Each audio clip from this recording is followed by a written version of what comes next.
enjoying your Tuesdays, 10th of May. We're 10 days into this new week. Many opportunities, especially dips. But I think it's important that we understand the assets that we trade. And today we're going to continue our education. So we've, in previous weeks, covered education, abbreviations. We've covered, we've defined cryptocurrency. We've looked into, we got our brother here, Crypto Knight, that defined the blockchain and broke into this piece. But today, I'm going to read through this sort of aspect here and kind of give you an insights into what is Bitcoin. And if you guys want access to it and you want to read along with me, if you just scroll to the bottom of the server, you'll just find it here under Cryptoverse Guide. That we have education sections here, and then we have trading sections here. So whenever you guys want, after listening to me, Donnie, Simon, you can look into technicals and see these tokens. And then we have a Solidity course as well. So yeah, today's focus is going to be what is Bitcoin, right? And I'm going to read a little bit here, and then I'll give you my sort of insights to basically how I perceive Bitcoin and its sort of use case. And it'll always be that golden token. It'll be always that project that sort of shot us to the hemisphere of DeFi and mainnets. But let's read what Bitcoin is all about. So what is Bitcoin? Bitcoin is the world's most popular cryptocurrency and the world's first decentralized peer-to-peer payment networks. A network allowing users to transmit money without involvement of middlemen. So if you guys like sort of plug into the white paper of Bitcoin, you would see our sort of like creator Satoshi talked about this a little bit and says the whole point of economics is to cut out the middleman. So that's what the blockchain did. So let's carry on. So YD coined the term cryptocurrency in 1998, and Satoshi Nakamoto, a mystery figure, was the first to materialize it in 2009. So Satoshi vanished in 2010 and has identity has been a mystery ever since. So you have these sort of characters in our culture that we have Banksy's in the art world, we have Satoshi in the crypto world, and the same thing in all these different industries, and these people want to stay anonymous. And that's the cool thing about DeFi, where you can be anonymous and have privacy. That we have many projects that run around privacy. So we'll get into that later, but I'll carry on reading here. So it goes here. Many people have the misconception that Satoshi, its miners, or whales control Bitcoin. However, this is not the case, as the network belongs to all its users.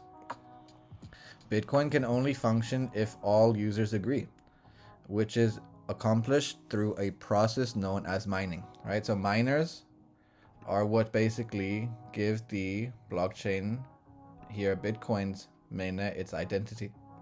So miners look for the next block, and then they are basically mining Bitcoin using a lot of proof of work, a lot of sustainable electricity for saying, but we're getting better at it. We're getting better. We're getting more greener. We're getting more sufficient on mining rigs, and soon enough we'll automate that as well.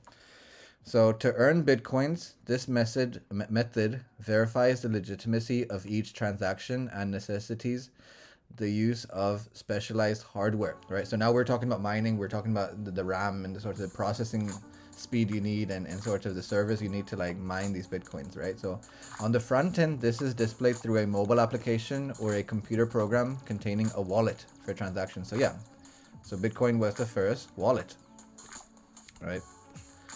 So we'll continue here. So the history of Bitcoin. So let's read a little bit about here, and then I'll show you some fact sheets. So in 2008, an individual or group of individuals going by the pseudonym Satoshi Nakamoto published a paper called Bitcoin, a peer-to-peer electronic cash. Right, before I read more into this, I'd like to basically be able to tell you, we can sort of copy this here, and you can go into Google, and you can in fact find the peer-to-peer paper.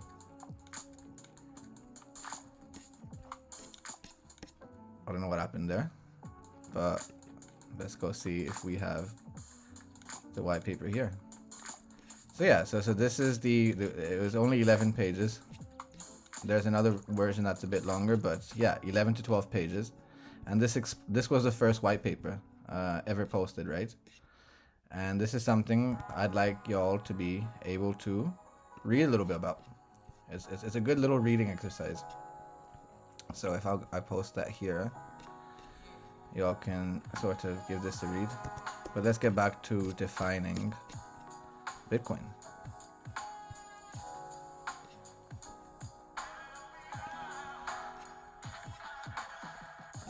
So yeah, now we know a little bit about Bitcoin miners. We've learned a little bit about the white paper, and we have a link to the white paper that we can read, and we've got a bit of a history on basically, you know, Bitcoin. Let's go through the pros and cons of Bitcoin.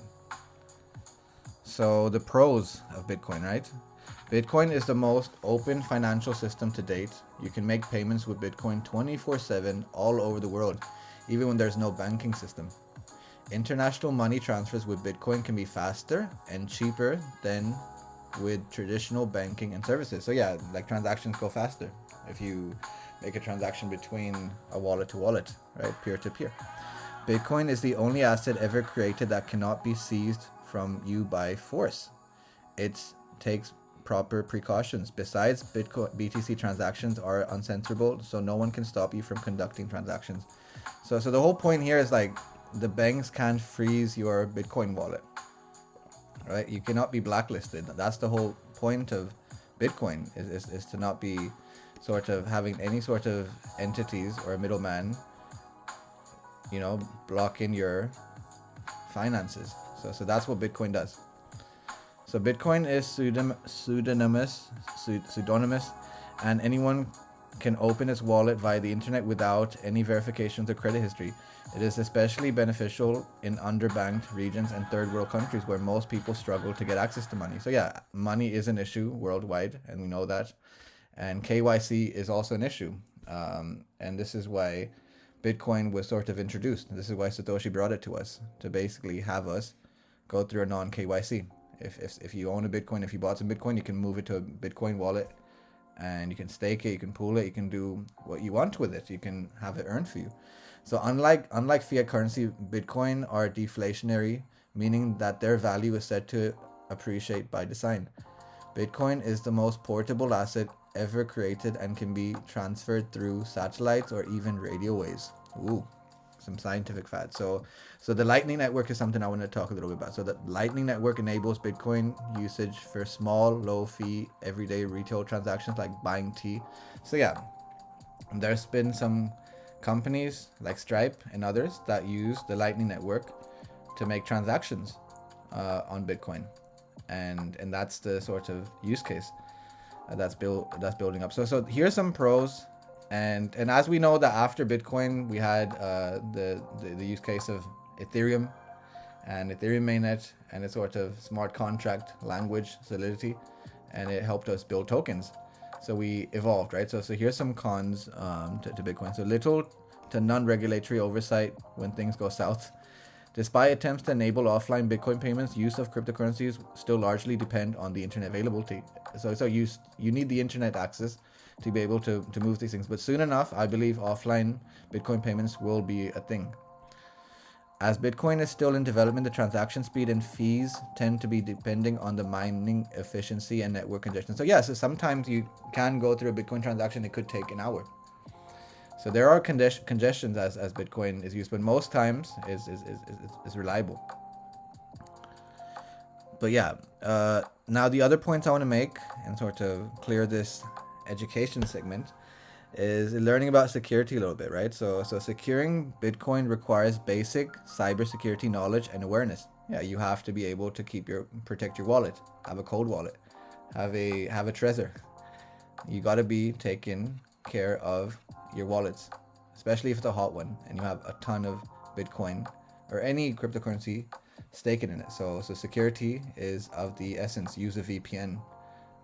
Use a browser just based for transactions. Don't install a bunch of extensions, only wallets in that browser.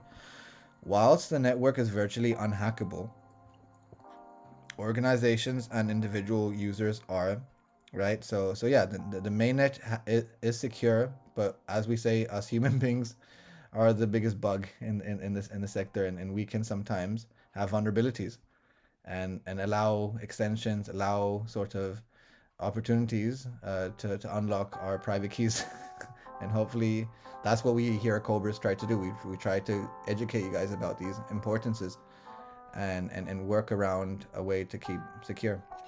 So yeah, that is a little you can say workaround around like what Bitcoin is. And I hope, as you know, we can go click the white paper here, we can check it out, we can read it, and I've given you guys the links, but you can go to bitcoinwhitepaper.co and basically yeah, like read upon it a little bit, understand the technology, understand its mechanisms, and maybe you learn something or learn something new. But I'm gonna go through a few Bitcoin facts.